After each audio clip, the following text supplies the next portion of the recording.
Assalamualaikum warahmatullahi wabarakatuh dan selamat pagi pemirsa. Bertemu kembali dengan saya Raselina di program Berpelita, berbagi pengetahuan dan literasi. Dalam rangka memperingati Hari Kemerdekaan Republik Indonesia yang ke-81, Studio Pustaka menghadirkan dua tokoh Kabupaten Nrekang, yaitu Bapak Ikrar Eran Batu selaku Ketua DPRD, kemudian Bapak Hendra Kusuma Wijaya SOS MM selaku Dandim 1419 Nrekang. Ke Pak Hendra, ini bagaimana Pak tugas utama seorang Dandim dalam rangka mendukung program pemerintah? Baik, untuk tugas kami sebagai Dandim yang pada intinya adalah kami adalah satuan teritorial yang pada intinya tugas kami adalah mendukung tugas pokok dari pemerintah daerah. Dalam hal ini membantu pemerintah daerah dalam bidang perekonomian, termasuk juga tugas pokok yang dari kami sebagai militer adalah sebagai menjaga pertahanan dan keutuhan wilayah NKRI. Nah, sehingga hal ini merupakan sesuatu yang harus dikolaborasikan. Nah, sehingga bagaimana kita mau bekerja kalau pertahanan kita tidak kuat. Nah, sehingga dalam hal ini kami mengemas dalam bentuk teritorial, yaitu dengan semboyan kami itulah adalah baik-baik dengan rakyat. Nah, ini membantu seluruh kesulitan masyarakat yang ada di wilayah, termasuk juga mensukseskan apa yang menjadi program-program pemerintah daerah yang ada di wilayah kami. Oke, tapi tugas utama tetap keamanan Ya, Pak ya? pertahanan. Baik, Pak Ikrar. Nah, ini dalam menjalankan tugas DPRD ini tentu memerlukan kondisi daerah yang aman untuk mengoptimalkan fungsi legislasi. Nah, kalau boleh tahu ini dalam koordinasi kita dengan Forkopimda, unsur keamanan ini apakah juga sering menjadi pembahasan? Iya, sering menjadi pembahasan karena kenapa? Kita di DPR itu salah satu juga fungsi kita itu adalah bagaimana menyerap aspirasi masyarakat tentu. Dan tentu untuk bagaimana menjalankan pembangunan, bagaimana menjalankan stabilitas pemerintahan yang ada, ya tentu kita harus kolaborasi dengan Forkopimda tentunya. Nah, makanya dalam hal ini Ketua Forkopimda adalah Pak Bupati, dan kami baik Pak Dandim, saya di DPR, dan Kapolres, Kejaksaan, Pengadilan Negeri itu adalah kita anggota dari Forkopimda. Tapi khusus berbicara keamanan, di situ ada leading sektor yang utama di situ adalah dari TNI dan kepolisian. Nah, tentu kita sering koordinasi dan menjadi pembahasan ketika ada rapat-rapat Forkopimda.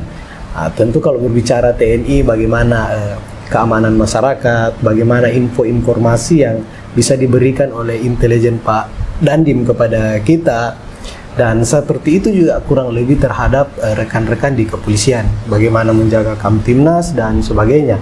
Dan tentu juga kita sering berkolaborasi, artinya tidak sering.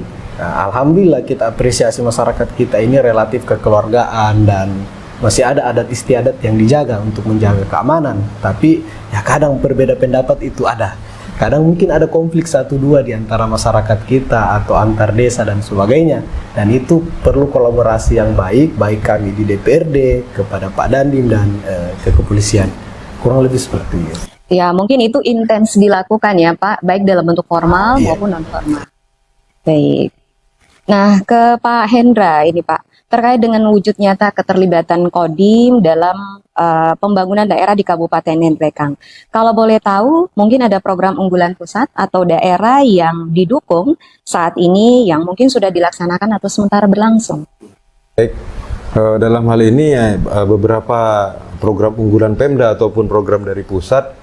Yang paling utama saat ini program dari Bapak Presiden Prabowo adalah kita membangun koperasi Desa Merah Putih yang saat ini sudah berjalan. Dari 129 yang kita bangun ada di 23 kecamatan, karena hal ini merupakan hal yang sulit kalau di Nrekang berkaitan dengan lahan, karena kita mempunyai syarat-syarat lahan yang harus dipenuhi.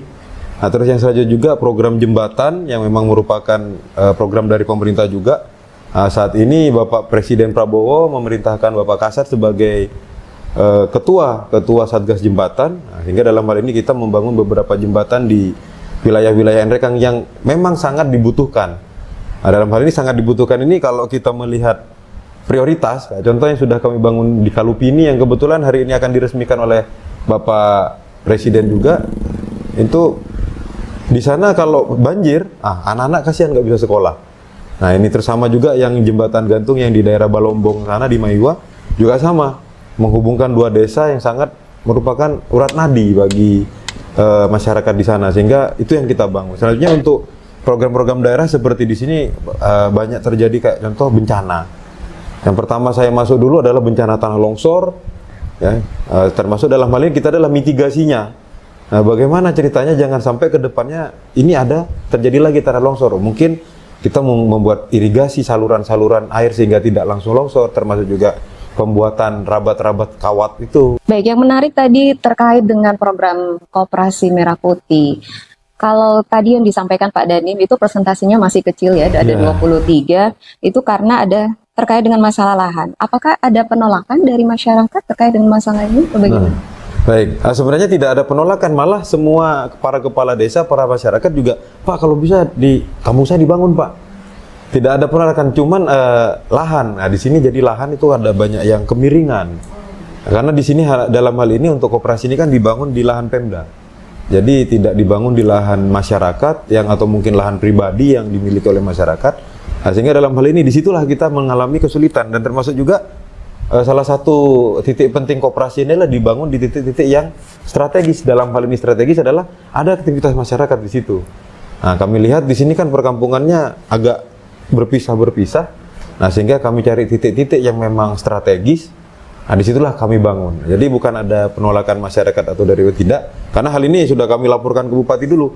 Kami membangun di situ, kepala desa iya, langsung kita ke Pak Bupati ya. Setelah itu surat-surat segala rupa diproses, aman, baru kita bangun. Nah, tidak kita bangun dulu baru kita proses, tidak. Alhamdulillah tidak ada masalah sebenarnya. Alhamdulillah. Pesan apa yang ingin disampaikan kepada masyarakat di momen perayaan Hari Kemerdekaan RI terkait dengan peran TNI Angkatan Darat di bidang pembangunan? Ya. Nah, mungkin pesan saya sama dengan yang disampaikan dari atasan-atasan saya bahwa 17 Agustus di ke-81 ini harapannya kita lebih kompak lagi. Kita tidak usah mendengarkan cerita-cerita miring, kita tidak usah melihat terpengaruh kepada media sosial yang bersifatnya hoak atau bersifatnya mengadu.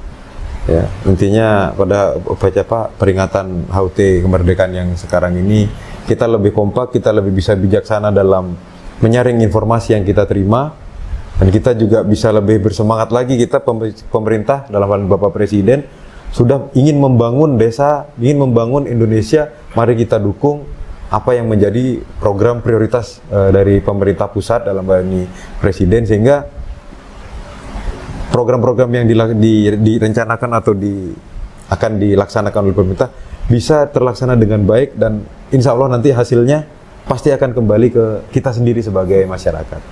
Mungkin itu saja. Demikian podcast kita kali ini. Terima kasih banyak kami ucapkan ya kepada tamu kita dan juga kepada para pemirsa atas perhatian di kegiatan berpelita berbagi pengetahuan dan interaksi. Semoga podcast ini membawa manfaat dan inspirasi untuk Kabupaten NTK yang lebih sejahtera. Wassalamualaikum warahmatullahi wabarakatuh. Salam literasi.